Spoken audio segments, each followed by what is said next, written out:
रामचंद्र खरतजी, गोव्याचे आमदार मुल्लाजी तुईलकर, संजीव नाईकजी, सागर नाईकजी आणि या ठिकाणी उपस्थित सर्व कार्यकर्ता भगिनी आणि बंधूंनो,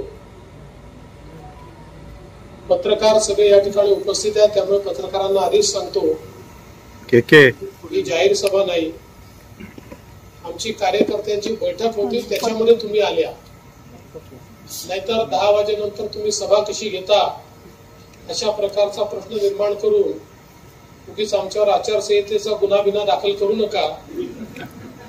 आम्ही घराच्या आतमध्ये इंटरनल बैठक करतोय, पण तुम्ही लोक आलात तर तुमचंही स्वागत आहे।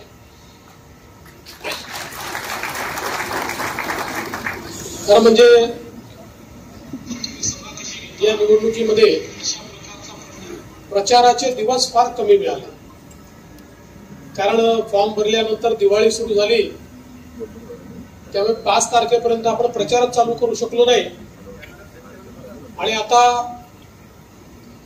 18 तारखेला प्रचार संपणार, म्हणजे एकूण 13 दिवस केवळ प्रचाराला मिळाले। आणि म्हणून मग आम्ही हा निर्णय केला की 13 दिवसामध्ये ज्या मतदारसंघांमध्ये जास्तीत जास्त आवश्यकता आहे अशा मतदारसंघांमध्ये आपण सभा करायच्या, आणि रोज 5-7 सभा आम्ही करतो।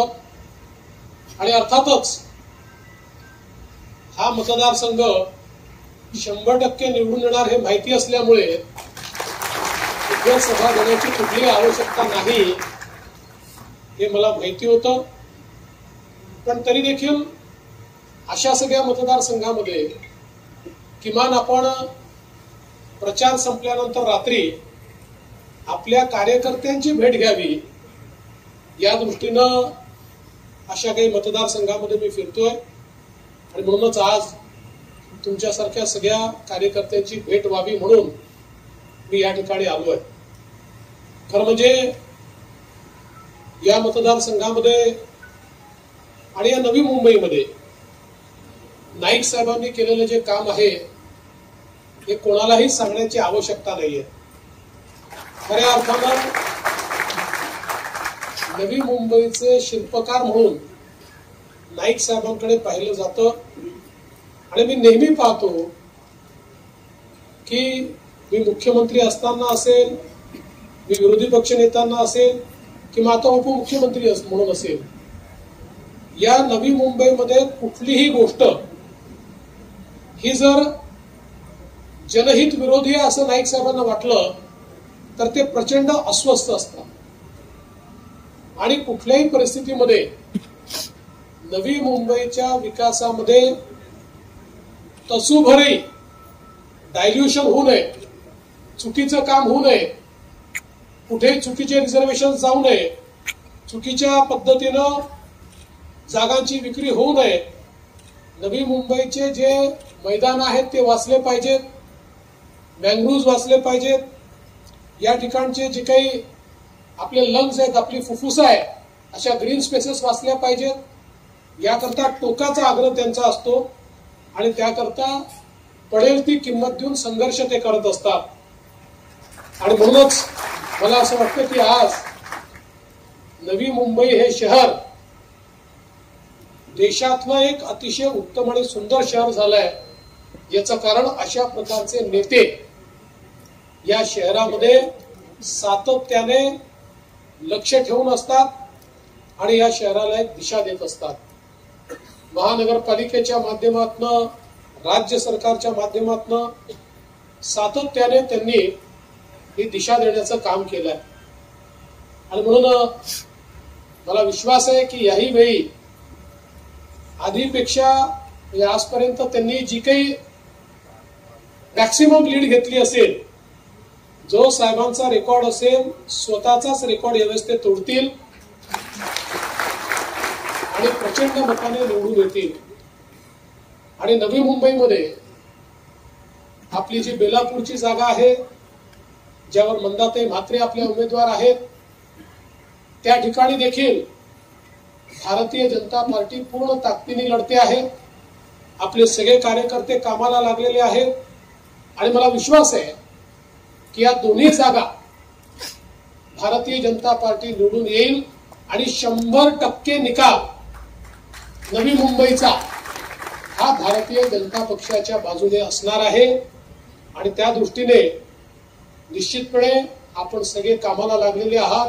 मला कल्पना आहे दिवसभर आपण सगळे काम करता, लोकांशी संपर्क करता, तुम्ही जनतेमध्ये असता म्हणून खऱ्या अर्थानं जनता तुमच्याशी कनेक्टेड आहे.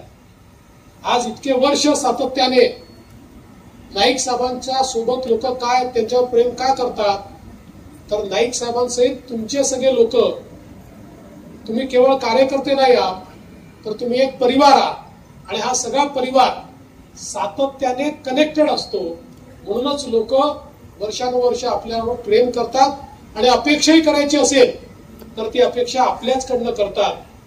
मी तुम्हाला एवढंच या निमित्ताने सांगतो, मी राज्याचा दौरा करून येतोय, रोज राज्यामध्ये फिरतो आणि मला पूर्ण आत्मविश्वास महाराष्ट्रामध्ये पुन्हा एकदा महायुतीचं सरकार येतं आहे, चांगल्या प्रकारे येत आहे. आणि आपल्या समोरचे जे 3 पक्ष आहेत आता त्यांची काय अवस्था आहे मी सांगणार नाही, पण ज्या प्रकारे एकमेकाच्या सोबत राहून ते ज्या प्रकारच्या कुरघोड्या करतायत ते आपण पाहतो. अर्थात काही प्रमाणात आपल्याही महायुतीत बंडखोरी झाली आहे, आपल्या नवी मुंबईत तर झाली आहे, पण काही अडचण नाहीये. हे मी कोणाला कमी लेखत नाही, पण मला असं वाटतं की ठीक है, अपनी ताकत आजमा लो, अपनी हैसियत क्या है ये आपको भी समझ में आ जाएगा. हे जे बंडखोर आहेत त्यांना मी एवढंच सांगू इच्छितो, आप भी अपनी ताकत आजमा लो, आपकी हैसियत क्या है ये आपको समझ में आ जाएगा. ज्या दिवशी 23 तारखेला प्रचंड मताने आपली जागा निवडून येईल त्यावेळी निश्चितपणे बंडखोरांचं तोंड देखील छोटंसं झालेलं असेल. मात्र आपल्याला त्याकडे लक्ष द्यायचं नाही. आपण भारतीय जनता पार्टी, शिवसेना, राष्ट्रवादी काँग्रेस, रिपाई, पिरिपा, जनसुराज्य अशी एक मोठी युती आपली आहे. आपली लवजी शक्ती सेना आहे. आपल्या युतीच्या कामावर आपण फोकस करायचा आहे आणि चांगल्या प्रकारे ही जागा निवडून आणायची आहे. आता मी जरी इथे सभेला आलो नसलो तरी मी तुम्हाला एक शब्द देऊन जातो, विजयी सभेला मी निश्चितपणे येईन आणि विजयी सभा आपलं सरकार बनवूनच आपण घेऊ हा विश्वास मी आपल्या सर्वांना देतो. आणि इतक्या रात्री आपण सगळे लोक या ठिकाणी या बैठकीकरता उपस्थित राहिलात त्याबद्दल आपले आभार मानतो आणि माध्यमांच्या बंधूंना पुन्हा एकदा सांगतो, तुम्ही बघून घ्या, ही सभा नाही, ही आमची अंतर्गत बैठक आहे. ती घराच्या आतमध्ये आहे, कुठल्याही सार्वजनिक ठिकाणी नाही. त्यामुळे आम्ही कुठल्याही आचारसंहितेचं उल्लंघन केलेलं नाही हे पुन्हा एकदा बिंबवून मी माझे 2 शब्द संपवतो. धन्यवाद.